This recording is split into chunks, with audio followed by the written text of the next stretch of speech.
This animation I'm about to show you, I promise it's going to be the best you will ever see.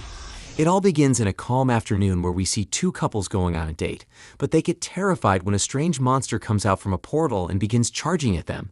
A man from nowhere wearing a gauntlet gets the monster's attention. As the monster tries to attack him, the man uses his gauntlet to call a monster under his control called the Gillaflame. Gillaflame unleashes flames all over, and after landing few punches, the monster gets scared and returned back to its portal. Gillaflame!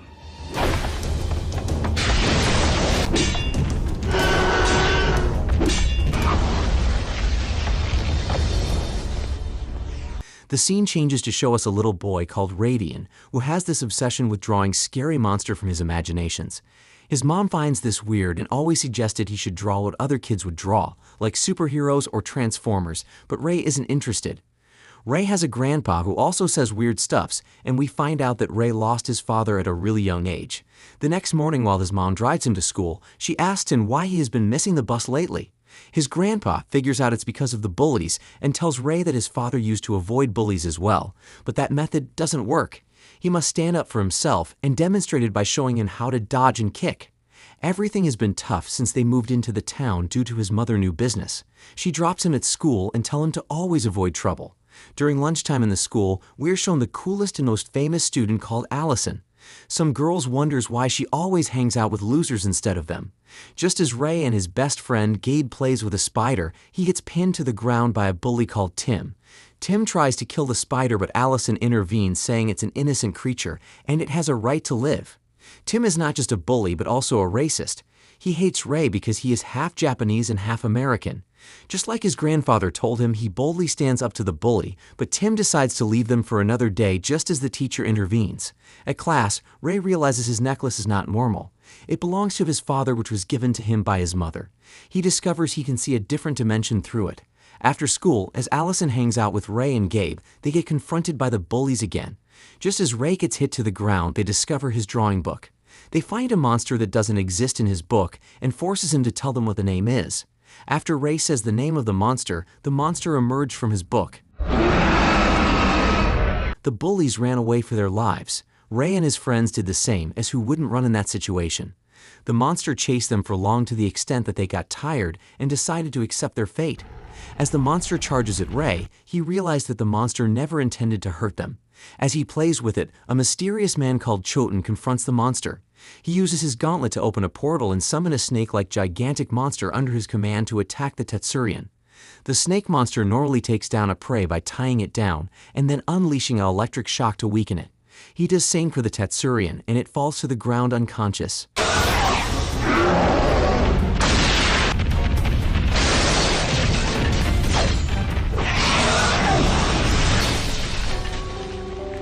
Ray begs Choten not to kill it, claiming the monster didn't intend to hurt them. Choten, in reply, says the beast is extremely dangerous but has no intention of killing it. A truck shows up and some people wearing masks contains the monster inside the truck. As Ray and his friends decided to leave the scene, a girl under the man called Verma asks if she should eliminate the witnesses, but Choten tells her to relax, that they are just kids, but orders her to threaten the kids not to post whatever they saw online. Allison and Ray went to Gabe's house where they asked Ray how he was able to draw the Tetsurian before he even saw it. He said its name and it appeared. Like, how did he even know its name? Ray tells her he just made it up. He suddenly remembered he left his sketchbook in the Ally. Before he went to get it, Allison mentions that they should pretend that whatever they saw today never happened and should never call the monster's name. A man named Hector delivers the sketchbook back to Ray. He shows Ray his pendant that looks just like the one Ray is wearing, and just as he is about to explain how Ray was able to summon the monster out of his sketchbook, Verma shows up at Gabe's apartment. She sends a scorpion monster after them, and just as they had nowhere to run, Hector uses his gauntlet to call his monster Gillaflame to help them. Eviscerate. Gillaflame kills the scorpion with just a single strike. Verma summons her own monster called the Razor Puppet to fight Gillaflame. You shouldn't underestimate this monster for its appearance, as it turns out to be one of the most powerful in this universe.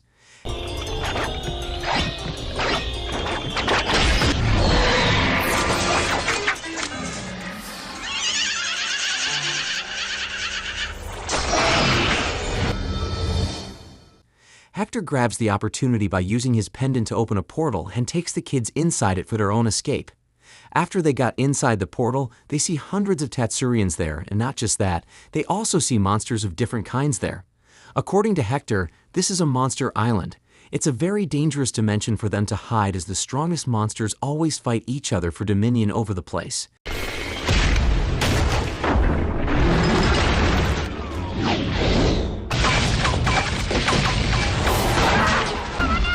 I used my gauntlet to open a breach in the veil, but my mana hasn't quite recharged yet. Just as his gauntlet gets recharged, he teleports them back to the human world. To calm the kids down, he buys them ice cream. Ray wants to know how Hector knew how to find him and how he somehow knew how to draw the creature before he ever saw it, but Hector prefers to rather show them. Verma apologizes to Lord Choten for failing her mission due to the interference of a duel master. He had reached the children before she did and took them to the Vale. Meanwhile, Hector takes the kids to a martial arts studio and says it's where he works. He takes them to meet Master Kimura and asks for his permission in taking the kids inside for some private lesson. Hector leads them into a secret passageway where he explains that he practices a martial art called kaijudo. Kaiju is a Japanese word for monster, so kaijudo means they practice the way of the strange beasts. Whoever practices kaijudo is called a duel master. After arriving at a location under the martial arts studio, he introduced the place as the Temple of the Kaijudo Duel Masters. Judging by the architectures, the place seems so ancient. Hector replies the place is 1,000 years old. He explains to them that the markings they see on the walls indicates the history on how and the reason they were formed. Thousands of years ago, creatures that can only be described as magical monsters roamed the earth. Each of the monsters belonged to one of 5 civilizations. They were the cyber-intellectual of water, the beastly tribe of nature, the proud warrior of fire, the living nightmare of darkness, and the mysterious sky-dwellers of light. These creatures gave rise to the mist of dragons, sea monsters, ghosts, and giants. Humans and these monsters lived mostly in peace, but this didn't last long. Some of the creature felt humans had grown too numerous and powerful and decided they should be enslaved, and this led to an unending war between human and monsters that lasted for centuries. Seeing the inevitable that man and monsters will end up destroying each other, a group of shaman warriors called the Duel Masters shows up and launched a desperate plan to save them both. Using kaijudo, they pulled all the magic they could from 5 creature rulers and created the Veil, a curtain of magical energy that moved the creatures into a new dimension. And just like that, the war was over. These shaman warriors are the duel masters who have been dedicating their lives to protect the Veil. He reveals he invited them here as he wants to see if they are worthy of joining them. They pass through statues where the kids recognize one of the statue to be Choten, the man that captured a Tatsurian with his snake monster. Hector explains that Choten was one of their members, but he abandoned their ways to enslave creatures for his own gain. His statue remained in this temple as a reminder that no one is beyond corruption. Hector takes them to the Kaijudo library and introduces them to Master Nadia, who is the keeper of the organization history and knowledge. Nadia isn't happy on Hector's decision of recruiting kids into their organization. This library is not like any other, as books are not kept here, but tablets. The tablet contains information of thousands of creatures that resides across the Veil. It contains details about the monster's weapons and power, strength, and weaknesses. And with the tablet, they can summon a specific monster from their dimension. He gives each of the kids a tablet so they can learn the creature's name and powers, as they will learn how to be summoning them later. He takes them to meet Gochi, their organization Gauntlet Master. He tells Gochi to hand the kids their practice gauntlets and teaches them how to use it by using their will to activate it. A gauntlet is a link that connects a duel master to the creature he's using. After they wear the gauntlet, Hector releases a firebird creature called Ganina and tells them to try and use the gauntlet to control it. Oh, dude!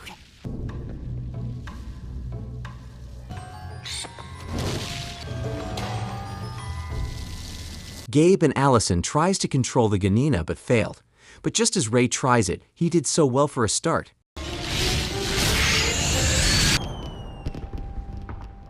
That boy has some talent. Allison decided to try again, but ends up controlling the Ganina to shoot fire at her. Ray unconsciously uses a shield from the gauntlet to protect her, which makes Hector and the other masters surprised as they see some huge talent in Ray for discovering the gauntlet shield without instructions. Hector explains that they can use the gauntlet to create shields for protection. Ray touches the bird, but Hector warns that they should never lay their hands on any creature as they are not pets, because the monsters has the capacity to harm or kill them. Without wasting much time, he takes them to the elder of the organization who teaches them how to open portals using the gauntlet. Tough nose. into present shadow. Fire! Nature! Hector begins a test in front of the duel masters to know if Ray and his friends are worthy of joining the organization. Ray is asked to summon a monster from the monster dimension and place it under his control. Ray summons one of the most powerful monsters called the Unchained. He summoned a hybrid. And a powerful one, too. Let's just see what happens. Way to battle. Why have you brought me here? He achieved something no duel master has ever done by befriending the monster. Some of the duel master are not happy with his method, as duel masters are only meant to control monsters and not befriend it. But Hector defends Ray, saying it's as okay with it as Ray is treating the creatures like intelligent beings and not like monsters. After a long argument, the masters all conclude to find out if his way is worthy by exploring it. We discover that there is a spy in their organization called Peter. Peter is asked to secure some tablets by Choten, which helps in summoning a specific monster, but he tells Choten that this is impossible for a while since the duel masters has intensified their security. Despite Ray breaking their rules, his skills as a beginner is undeniable. The duel masters decided to let him join their acolytes in training and gave him his own gauntlet, but the master decided to reject Ray's friends from joining the training as they lack what the duel masters needs. Ray begs the masters to give his friends another chance, but as the masters' mind were made up, Ray decided to quit. His friends doesn't like the idea of him quitting all because of them. Hector takes the friends to a place where Nadia unleashes dozens of cyber virus on them. She wants to use it to wipe out their memories since they won't be joining the organization. Anyone who discovers about the knowledge of their organization in truth has that knowledge deleted for their own protection. Thank you for watching, guys. If you want me to continue this show and you love animation movies, please subscribe to this channel and keep watching. Bye.